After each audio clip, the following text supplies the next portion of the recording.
Before my beloved yoga studio closed, I went every Thursday to my favorite class, and it was yin yoga. And in yin yoga, you hold non-active poses for 5 to 7 minutes.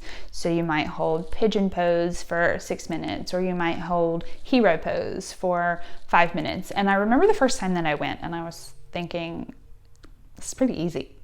Like, this isn't really a workout. Workouts like I'm sweaty and I'm pumping iron and I'm lifting tires and throwing things. This is kind of a joke. I could do this all day long. I mean, I'm gonna hold pigeon pose like it's my job because this is easy. Well, that was a trick because about minute 2, my mind was flipping out and it was wondering, when are we moving? What are you doing? Get the heck up. This hurts. And one of my favorite lessons from the yoga mat, and in particular that class, was that it is often harder to be still than it is to move. In a flow class, it's a little bit easier to move. But in yin, you are still, and that is the point. It gives your connective tissues, your fascia, a chance to release and really to stretch. There is no truer analogy from yoga to life, from mat to life. It is so much harder for us to sit still than it is for us to move. We're sort of drunk on TVs and iPhones and the entire conversation of the entire world on everything. Where did they go on vacation? What did that press conference say? What did this newspaper say? What did this doctor put on YouTube?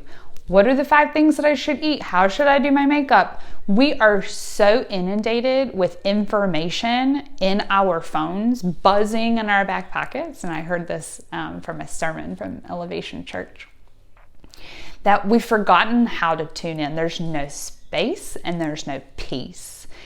There can be no peace when we are full, and we're full on busyness. We are distracted by it. When we're constantly moving, then we can avoid things. We can distract ourselves from the fact that we have debt, the fact that our health is not that great. Bad habits, drinking a bottle of wine every night, getting takeout, buying stuff at the TJ Maxx that we don't need. It's really easy to keep the truth hidden by constantly distracting ourselves with our busyness, our go, our do, our move.